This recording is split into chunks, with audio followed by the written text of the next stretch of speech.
Hello दोस्तों, मैं हूं आपका होस्ट और आपका दोस्त हर्षवर्धन त्रिपाठी। स्वागत है आपका the Hindu daily news analysis में 19 मार्च 2022 में। आज के इस न्यूज़पेपर में हमें जो टॉपिक्स कवर करने हैं, जिसमें सबसे इम्पॉर्टेंट हमारे लिए पहला है कि इंडिया ने ऐसा कहा है कि उसको रशिया से तेल खरीदने का अधिकार है। अमेरिका ने सैंक्शंस लगाने की बात करी है कि अगर इंडिया रशिया से डिस्काउंटेड प्राइस में ऑयल कंटिन्यू करता है तो ये कहीं ना कहीं अमेरिका या वेस्टर्न कंट्रीज़ इसको इस तरीके से देखेंगी कि इंडिया जो है वो रशिया के एग्रेशन को सपोर्ट कर रहा है। तो ऐसे में इंडिया ने कहा कि हम 80% तक का जो तेल है वो इंपोर्ट करते हैं। हम ऑलरेडी ऑयल इंपोर्टिंग कंट्री हैं, ना कि एक्सपोर्टिंग कंट्री हैं। तो हमारे लिए वही नियम नहीं लगेंगे जो वेस्टर्न कंट्रीज़ के लिए लगेंगे। उसके बाद इंडिया ने अपने डीप ओशन मिशन में को आगे बढ़ाते हुए कहा है कि somewhere around 8 deep ocean mission के अंडर जो क्रॉलर्स हैं, जो समुद्र के अंदर 6 किलोमीटर जाके एक्सप्लोर करने वाले हैं ओशन बेड को, उसको 3 साल के अंदर अंदर बनाएगा। तो इंडिया का डीप ओशन मिशन हमारे GS3 prelims point of view से ज़रूरी है, उसके ऊपर हम डिस्कशन कर लेंगे। नालंदा के जो ओरिजिनल मैनस्क्रिप्ट्स हैं उनको ट्रांसलेट किया जाएगा। नालंदा के मैनस्क्रिप्ट्स, हमारी नालंदा को जला दिया गया था अराउंड अराउंड 11th और 12th सेंचुरी में। तो उसको उन मैनस्क्रिप्ट्स को बचा के भूटान ले जाया गया था। वहाँ से अब उनको वापस ला के इंडिया में उनको ट्रांसलेट करने की बात चल रही है। GS1 के पॉइंट ऑफ व्यू से इंपॉर्टेंट है, हम इसको डिस्कशन कर लेंगे। इंडिया और ऑस्ट्रेलिया अभी आपस में मुलाकात करने वाले हैं और ईरान ने इंडिया को भी प्रपोज किया है कि वो उनकी जो ऑयल की नीड्स हैं उसको फुलफ़िल कर लेगा। अब आप देख सकते हो कि ईरान और रशिया दोनों ही, जो कि अमेरिकन एडवर्सरीज़ की तरह देखे जाते हैं, वो किस तरीके से आगे आ रहे हैं इंडिया की ऑयल सिक्योरिटी को प्रोवाइड करने के लिए। तो हमें ये GS2 दोनों ऑब्वियसली हमारे बायलेटरल रिलेशंस का पार्ट हैं, इसलिए इम्पॉर्टेंट हो जाता है। कोरल रीफ जो है वो ब्लीच कर रही है काफ़ी तेज़ी से। तो GS1 पॉइंट ऑफ व्यू से वर्ल्ड जोग्राफी में कोरल रीफ की ब्लीचिंग जो है इंपॉर्टेंट है। और एक एडिटोरियल एनालिसिस करेंगे इंडिया का जो यूक्रेन पे स्टैंड है। चलिए शुरू करते हैं आज का पहला डिस्कशन। तो ये चेन्नई का हिंदू का एडिशन है। This is edition is of Chennai because due to Holi I think Delhi का एडिशन आया नहीं है। तो हम ये चेन्नई के बजट को नहीं डिस्कस करेंगे क्योंकि वो स्टेट स्पेसिफिक हो जाएगा। ये कांग्रेस की न्यूज़ है, divided duties mooted to douse Congress flames. ये अगेन हमारे लिए एक पॉलिटिकल इशू है।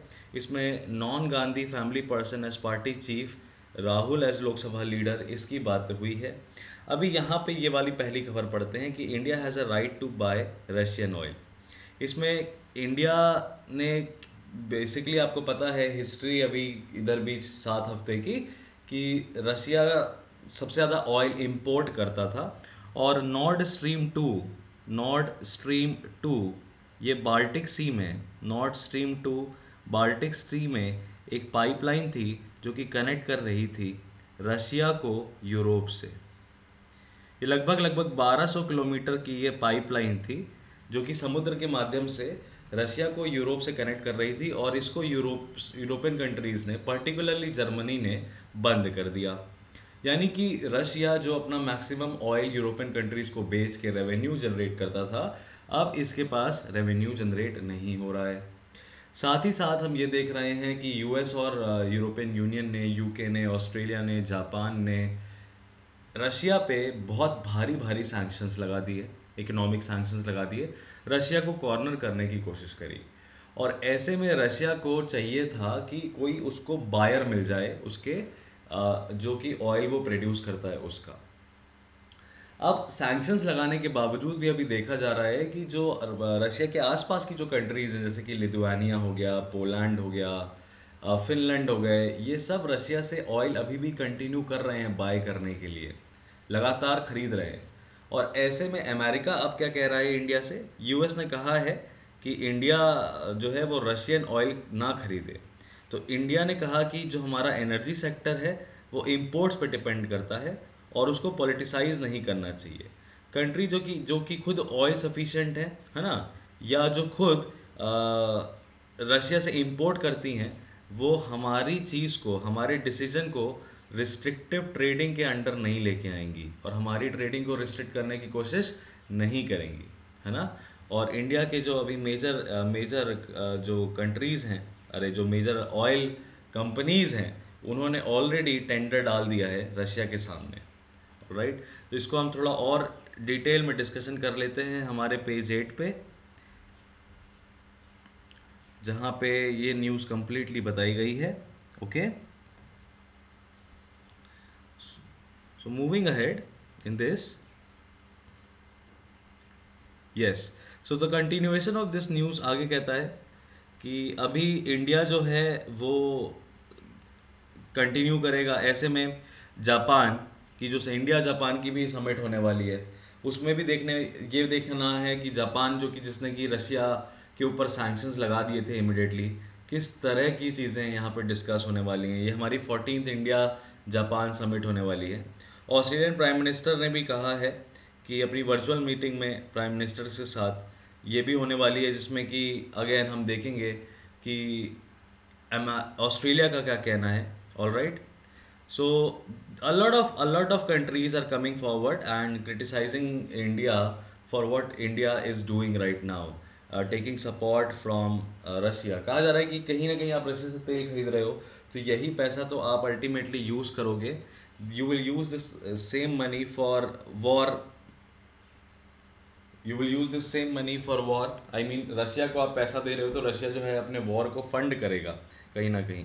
तो इंडियन साइड ने आर्ग्यू किया है कि वेस्टर्न और यूरोपियन कंट्रीज़ जो हैं वो खुद ही अभी रशिया से एनर्जी परचेज कर रही हैं, तो हमें क्या हम ये मान लें कि वो भी यूक्रेन पे जो रशिया का मिलिट्री ऑपरेशन है, क्या उसको सपोर्ट कर रही हैं, है ना। रशियन ऑयल के जो टॉप बायर्स हैं यूरोप में, वो देखिए कौन कौन है।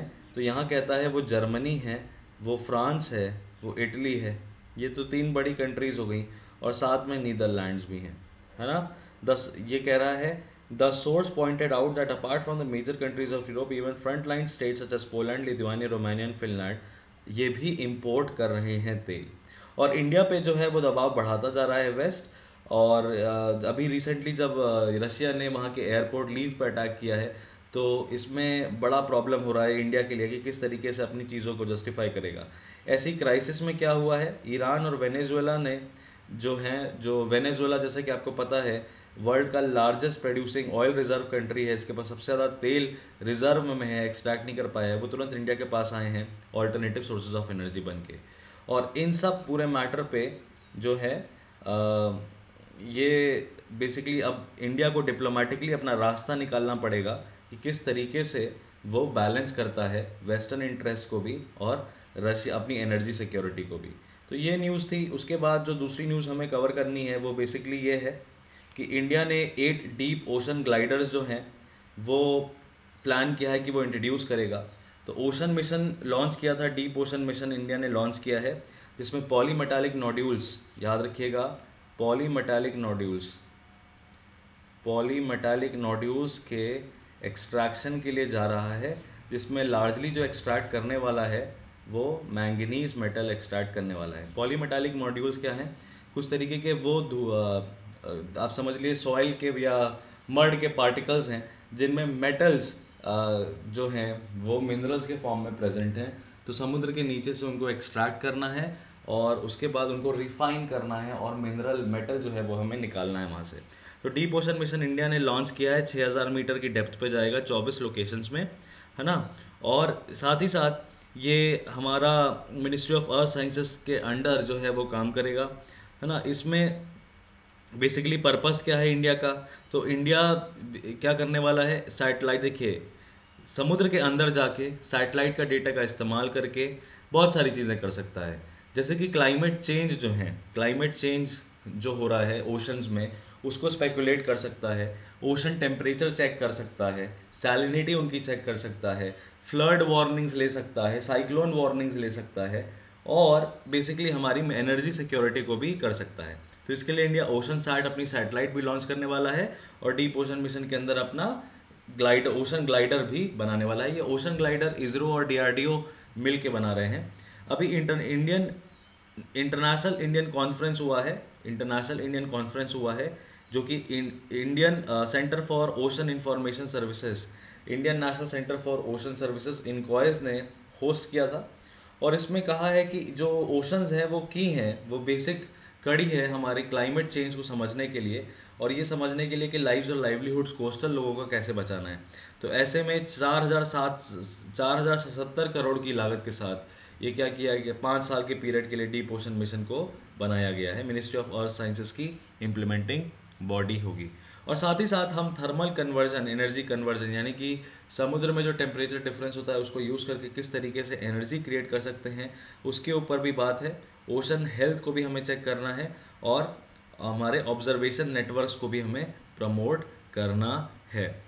तो ये जो 4 दिन का वर्चुअल कॉन्फ्रेंस हुआ था, जिसको Jitendra Singh union minister for earth science ने इनॉग्रेट किया था, इसमें हमने देखा है कि लगभग 20 से ज़्यादा देशों ने पार्टिसिपेट किया है।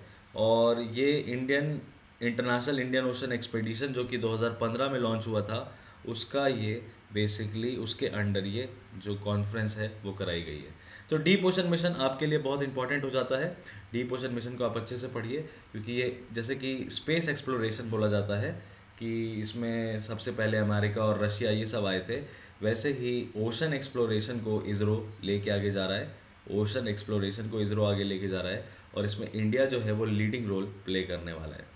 फर्दर अगर हम बात करें, उसके बाद हम बात करें तो ईरान भी आया है इंडिया की एनर्जी सिक्योरिटी को मीट करने के लिए। ऐसा ईरान ने कहा है कि वो इंडिया की एनर्जी सिक्योरिटी जो है, जो भी है, उसको मीट करेगा। कैसे मीट करेगा? तो उसने बोला है कि रूपी रियाल ट्रेड जो है वो हम कर लेते हैं, यानी कि बिना स्विफ्ट कंट्रीज, बिना स्विफ्ट ट्रांजैक्शन को यूज़ किए डायरेक्टली हम क्या करेंगे, आप हमसे तेल खरीदिए, हमको रुपी में पे करिए। यानी कि इंडिया जो है वो ईरान को रुपी में पे करेगा। अब ईरान के पास ये रुपी जो है वो रखा रहेगा। अब ईरान ने अगर इंडिया से कुछ खरीदा है, ईरान ने इंडिया से अगर कुछ खरीदा है, तो ईरान यही रुपी जो है वो इंडिया को वापस प्रोवाइड कर देगा। तो एक तरीके का नया सिस्टम भी है हमें, जो कि देखने को मिल रहा है। पहले क्या होता था कि एक बीच में कहीं ना कहीं एक मीडिएटर था, या ये कह लीजिए कि एक दलाल था, जिसके थ्रू मनी एक्सचेंजेस होते थे एक करेंसी से दूसरी करेंसी में। तो इसी को एक टर्म दिया जा रहा है आजकल, जो कि हम देख रहे हैं मीडिया चैनल्स में, डी डॉलराइजेशन। डी डॉलराइजेशन का मतलब ये है कि जो डॉलर डिपेंडेंट कंट्रीज थी, जो डॉलर पे काम करती थी जो कंट्रीज, बेसिकली उनका डॉलर अब हटा दिया जाएगा, और directly country to country exchange हो जाएगा। यानी कि एक कंट्री दूसरे की मनी को एक्सचेंज कर लेगी बड़े आसानी तरीके से। ये ईरान जो है ये ऑयल प्रोड्यूसिंग एक्सपोर्टिंग कंट्रीज़ का पार्ट है, जो कि समय समय पे देखा जाता है कि अपने कन्वीनियंस के हिसाब से ऑयल के इंपोर्ट्स जो हैं वो बढ़ा लेते हैं, कभी जो एक्सपोर्ट्स जो हैं वो बढ़ा देते हैं, कभी तेल ये निकालना शुरू कर देते हैं, कभी तेल अचानक से निकालना बंद कर देते हैं। ऐसे में इंडिया के लिए बेहतर ये है कि इंडिया किसी एक कंट्री पर डिपेंडेंट ना हो के, जहाँ कहीं से भी उसकी एनर्जी सिक्योरिटी मीट हो सकती है, इंडिया वहाँ से तेल खरीदे। तो ऐसे में अभी इंडिया ने इस चीज़ पे हामी नहीं बढ़ी है, पर इंडिया जो है दुनिया का तीसरा लार्जेस्ट ऑयल इंपोर्टर कंट्री है। यानी कि ऑयल के माध्यम से इंडिया अपने डिप्लोमेटिक रिलेशंस जो है उसको आगे बहुत अच्छे से बढ़ा सकता है, बना सकता है। और इंडिया का 80% जो रिक्वायरमेंट है वो तेल के इंपोर्ट से ही आता है, आयात से ही आता है। इंडिया और ईरान ने एक बार्टर लाइक मैकेनिज्म जो है वो डिसाइड कर लिया है, जिसमें कि वो अपने ट्रेड को सेटल करेंगे, जहाँ पे इंडियन रिफाइनर, जैसा कि मैंने आपको बताया, वो रुपी में पे करेंगे ईरानियन ऑयल कंपनीज़ को, और बदले में ईरानियन गवर्नमेंट जो है वो अपने इंडियन इंपोर्ट्स के लिए रुपी में पे बैक करेगी। अभी जो इंडिया का ट्रेड है वो 17 बिलियन हुआ करता था 2019 में, पिछले साल तक 2 बिलियन हो गया, है ना, पिछले साल तक $2 बिलियन का हो गया। लेकिन अगर इंडिया ईरान का ये रूपी रियाल वाला सिस्टम चल गया, तो ईरान का ऐसा कहना है कि ट्रेड जो है वो 30 बिलियंस तक एक्सटेंड हो सकता है। ठीक है। अगली न्यूज़ है, will discuss Ukraine with Modi, Scott Morrison ने कहा है। ये समिट जो है ये बाइलेटरल टाई को डीपेंड करने के लिए है।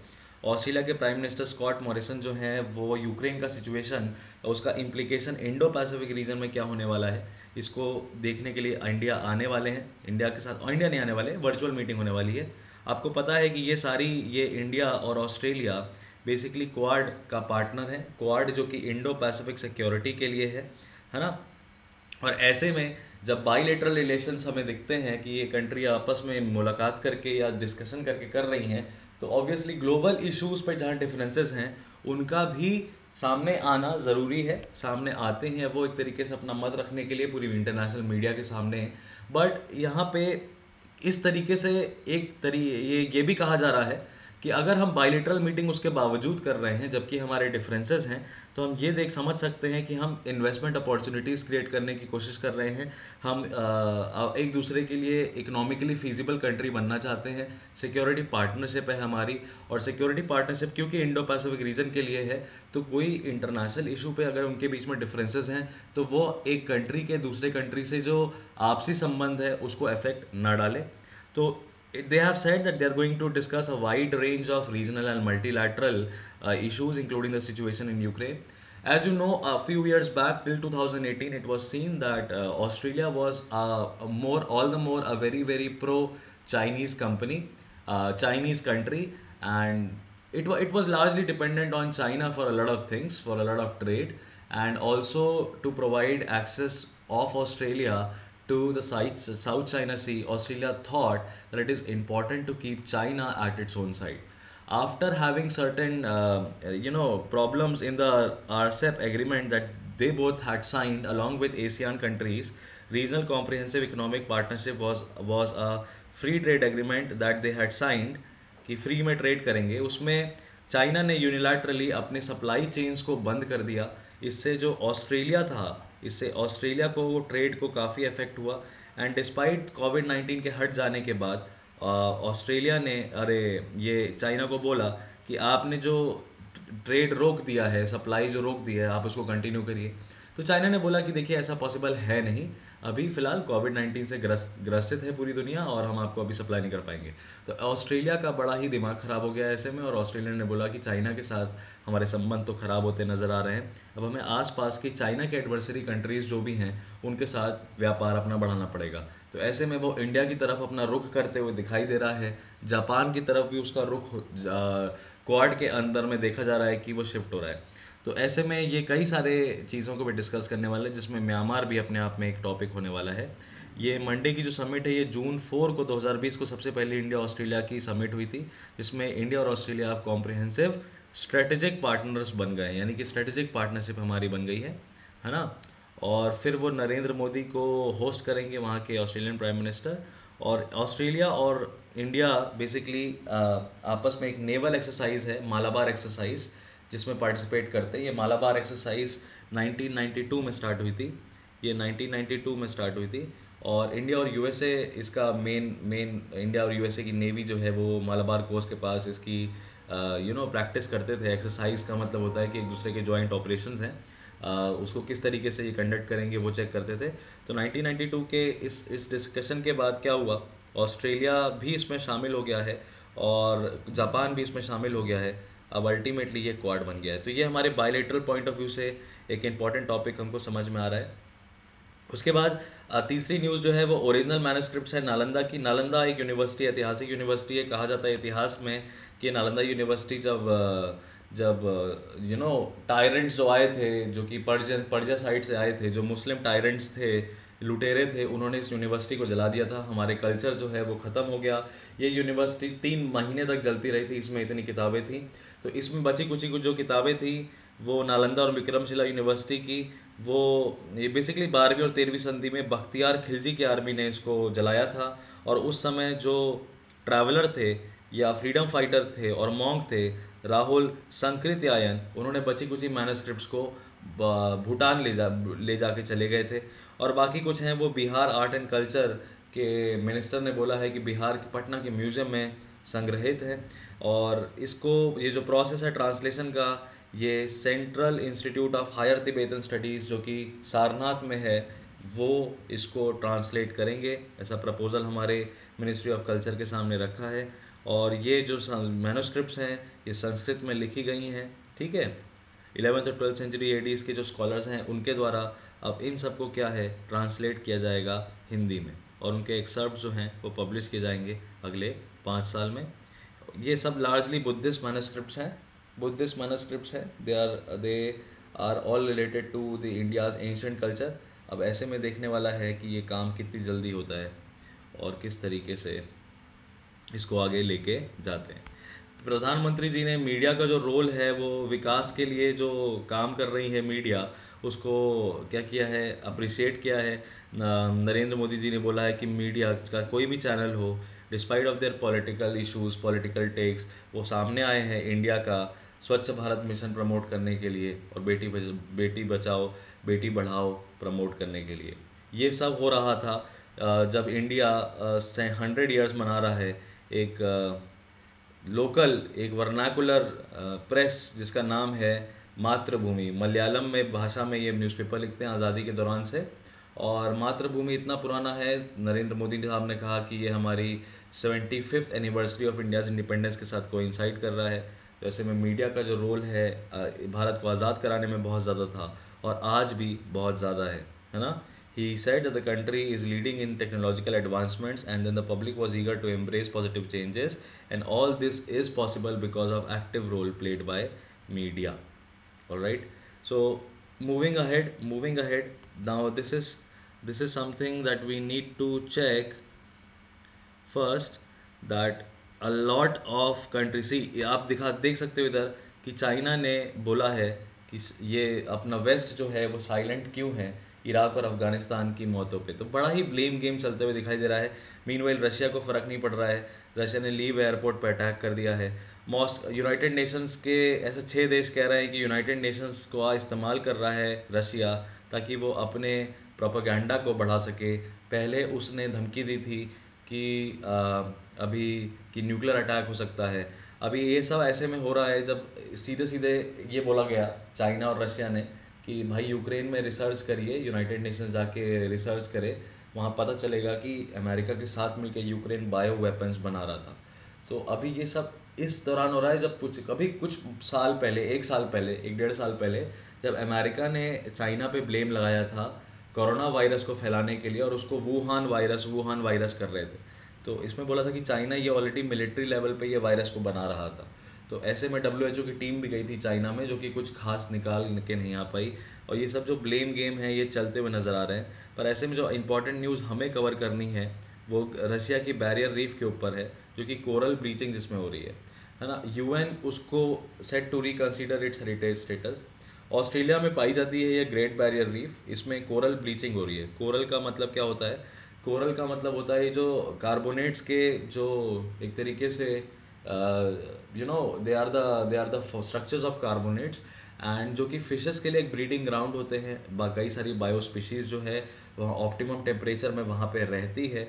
शैलो वाटर्स में पाए जाते हैं, बहुत ज़्यादा डीप वाटर्स में पाए नहीं जाते हैं। हाई ओशन टेम्परेचर्स की वजह से ये क्या होते हैं, ये धीरे धीरे इनमें रिएक्शन हो रहा है और ये ख़त्म हो रहे हैं। तो ये great barrier reef maritime authority ने ये रिपोर्ट दी है, world largest coral reef ecosystem जो है ना, वो बेसिकली ख़त्म हो रहा है। अभी यूनाइटेड नेशंस की वर्ल्ड हेरिटेज लिस्टिंग होने वाली है और उसको जो स्टेटस है वो उसको अपग्रेड करने की ज़रूरत है ताकि उसको एक्टिवली प्रमोट किया जाए। तो अब आप पढ़ सकते हो कि क्या होता है ब्लीचिंग का इफेक्ट। तो weather patterns over the next few weeks will be critical in determining the overall extent and severity of coral bleaching. Bleaching has never been detected across marine park, but अभी हो रहा है कि temperature बढ़ने की वजह से 2017 से लेकर 2020 तक में टेम्परेचर काफ़ी ज़्यादा बढ़ चुका है।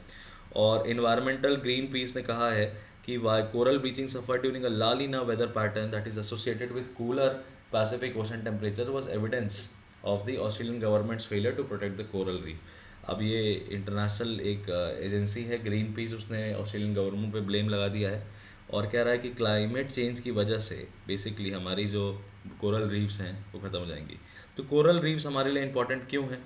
सीधा सीधा इसका लॉजिक है कि ये बायोडाइवर्सिटी के लिए, मरीन बायोडाइवर्सिटी के लिए बहुत ज़्यादा एक्टिव रोल प्ले करती हैं, तो इसलिए इम्पॉर्टेंट है।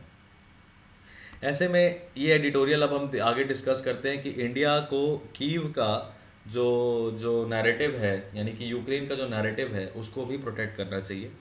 अब इसमें ऑथर ने स्पेकुलेट शुरुआत में पहले बोला है कि व्लादिमीर ज़ेलेंस्की ने अभी एक इंटरनेशनल न्यूज़पेपर को, जर्मन न्यूज़पेपर को जो कि इंटरनेशनली पब्लिश करता है, उसके सामने रखा है कि शायद वो अपनी नाटो की सदस्यता की जो डिमांड है उसको ख़त्म कर दे।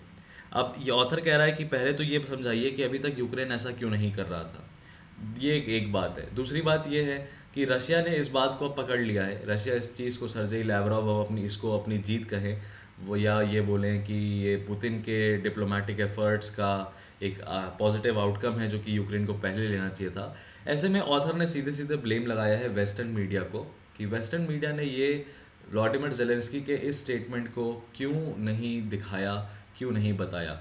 क्या वो ऐसा सोच रहे हैं कि ये अगर वो शो करते हैं कि व्लादिमीर जेलेंस्की नाटो की सदस्यता को ख़त्म करने वाले हैं या नहीं लेने वाले हैं, या वो डिमांड जो है वो अब रखेंगे नहीं, तो क्या ये अमेरिका की या नाटो की हार है एक तरीके से। तो ऐसी चीज़ों को स्पेकुलेट करते हुए ऑथर पूरा पूरा गेम जो है वो डिवाइड कर रहे हैं यूरोपियन यूनियन यूएसए के बीच में और इंडिया और चाइना के बीच में, जहाँ पे चाइना के स्टेक्स पे कहते हैं कि चाइना जो है एक वैलिड मीडिएटर की तरह क्या अभी निकलता हुआ दिखाई देगा। तो ऐसे में देखने वाली बात यह है कि चाइना और इंडिया ने दोनों ने यूनाइटेड नेशंस में वोट करने से मना किया है, पहली बात। दूसरा ये कि जो पुतिन है, पुतिन ने अभी तक ये दर्शाया नहीं है कि वो कीव को कैप्चर करने वाले हैं।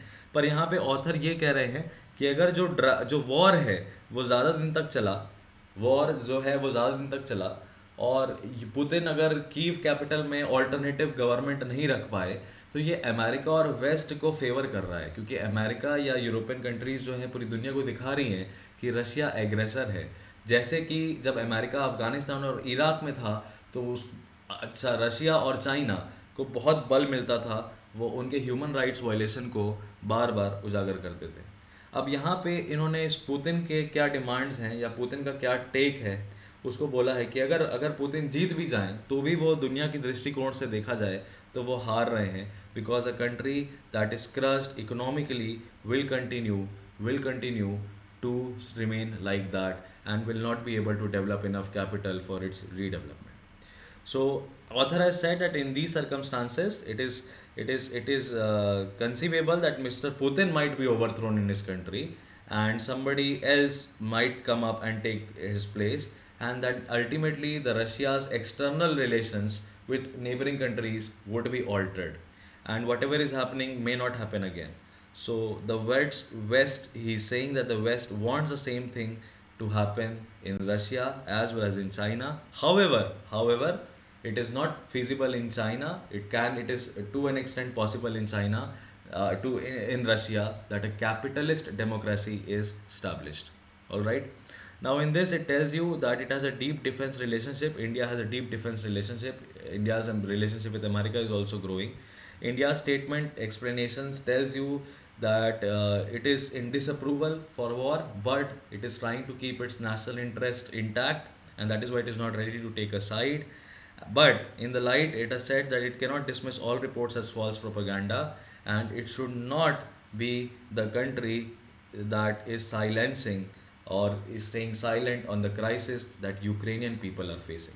So India has a role of a Vishwaguru to be played, and a Vishwaguru cannot stand silent on the oppression. So that is what the author is trying to tell you in this editorials. All right. सो ये आज का newspaper basically Holi के vacation के होने की वजह से बहुत ज़्यादा आपको डेली एडिशन में देखने को चीज़ें, डेली एडिशन तो आया ही नहीं है। तो ऐसे में हमारे पास लिमिटेड एक्सरसाइज है जो कि हम देख चुके हैं यहाँ पे। अब हमने आज के न्यूज़पेपर में कवर किया है कि इंडिया जो है वो रशिया के ऑयल को ख़रीदेगा। इंडिया डीप ओशन मिशन जो है वो अगले 5 साल में अपने आगे ले जाने वाला है। नालंदा की मैन्युस्क्रिप्ट्स को ट्रांसलेट करने वाले हैं। इंडिया के ऑस्ट्रेलिया के साथ डिस्कशंस